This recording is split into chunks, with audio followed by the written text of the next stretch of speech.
On sait depuis les travaux de Louis Turenne et de beaucoup d'autres d'ailleurs, comme Georges Lakhovsky par exemple, que nos cellules vibrent en permanence, et lorsqu'elles vibrent à l'unisson, elles émettent des ondes dont la longueur est de 8 mètres, et c'est le signe que notre santé est parfaite. Si notre santé est défaillante, c'est uniquement parce que nos cellules ne vibrent plus à la même fréquence et que leur longueur d'onde diminue. Elles vibrent alors à une nouvelle fréquence et laissent le champ libre à des corps étrangers qui vibrent eux naturellement à cette nouvelle fréquence. Quand on effectue des soins énergétiques, il n'y a rien de mystérieux ou de surnaturel, on augmente simplement la longueur d'onde de nos cellules jusqu'à ce qu'elles atteignent à nouveau leur fréquence naturelle avec cette longueur d'onde de 8 mètres. Tout le monde connaît les théories de Nikola Tesla et son fameux 369, mais personne ne sait réellement à quoi correspondent ces chiffres et à quoi ils servent. Moi non plus, je ne sais pas à quoi correspondent ces chiffres, et d'ailleurs, dans tous les domaines ésotériques, on trouve des chiffres plus ou moins différents, et en radiesthésie moderne, les chiffres qui reviennent le plus souvent sont les chiffres 3, 4 et 7.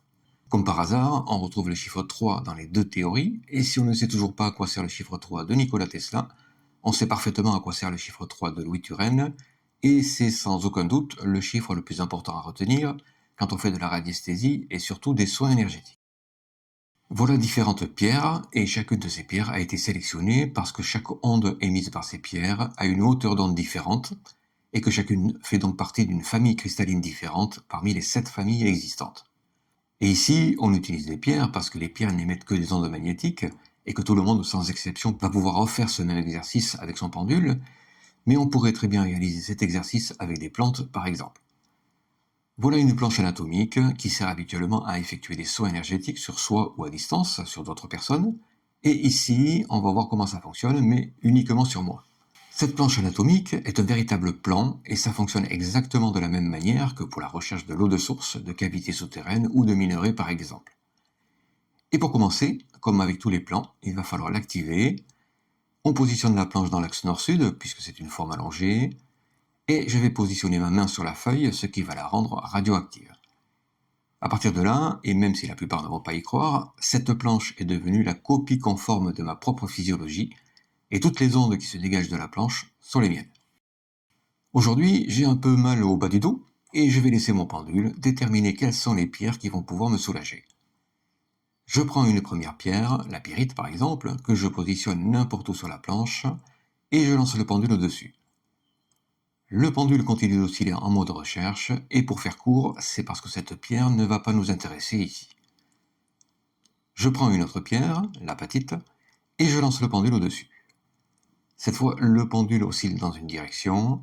C'est le signe que la pierre a détecté une onde sur la planche de même fréquence, ou plutôt ici de même hauteur d'onde, et que la loi des semblables s'applique tout naturellement entre l'onde émise par la pierre et l'onde émise par on ne sait pas quoi, mais qui apparaît en un point précis sur la planche. Le pendule a oscillé 13 fois en direction de la première onde qu'il a trouvée, et maintenant il va osciller à nouveau 13 fois dans la direction d'une autre onde sur la planche, et il va osciller de cette façon le même nombre de fois chaque fois qu'il va trouver un problème à résoudre sur la planche en lien direct avec mon problème actuel. Et lorsqu'il aura fini de comptabiliser toutes les ondes, il va me le faire savoir en recommençant depuis le début et en oscillant à nouveau en direction de la première onde. C'est le signe que cette pierre est parfaite pour me soigner, et je vais la mettre de côté pour plus tard.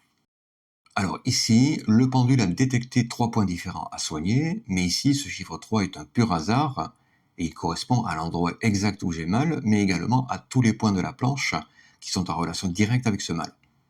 Et pour un mal plus conséquent, il aurait pu trouver 4, 5, 6 ou davantage de points à soigner.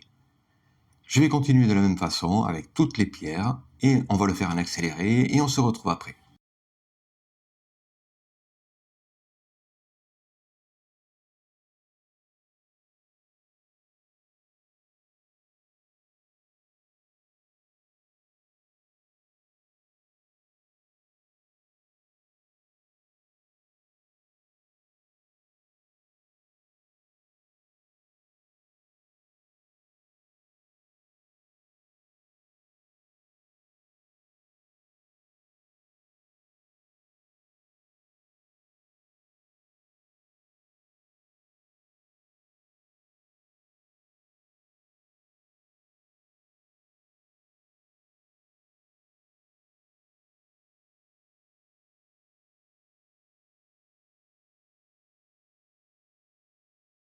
Alors, cette sélection des pierres est terminée et on remarque qu'on se trouve finalement en présence de 3 pierres distinctes et vous pouvez refaire cette même expérience chez vous. Il ne restera systématiquement que 3 pierres et pas une de plus ou de moins. Sans entrer dans les détails, ces 3 pierres vont combiner ensemble leurs fréquences et c'est cette combinaison de 3 fréquences distinctes qui va agir sur les problèmes qui se trouvent sur cette planche et donc sur moi. Et bien sûr, pour un problème physiologique différent, ce seront 3 nouvelles pierres différentes, chaque combinaison de fréquences agissant sur un problème physiologique et pas sur un autre. Et en radiesthésie, et surtout dans tous les domaines liés à la santé, il faut se rappeler que 3, c'est le chiffre le plus important à retenir. Une fois qu'on a sélectionné nos 3 pierres, reste à effectuer le soin énergétique, et c'est la partie la plus facile à exécuter. Alors, on ne va pas le voir ici, parce que la suite ne dépend plus des travaux de Louis Turenne, mais uniquement de mon expérience personnelle. Et si toutes les techniques de Louis Turenne fonctionnent pour tout le monde, les expériences des uns ne fonctionnent pas forcément chez les autres. Si vous voulez tout de même voir comment on peut pratiquer ce soin, indiquez-le en commentaire, sinon on passe à autre chose dans la prochaine vidéo. Merci en tout cas d'avoir suivi cette vidéo, et j'espère qu'elle va réussir à convaincre le maximum de monde que nos anciens avaient toujours raison.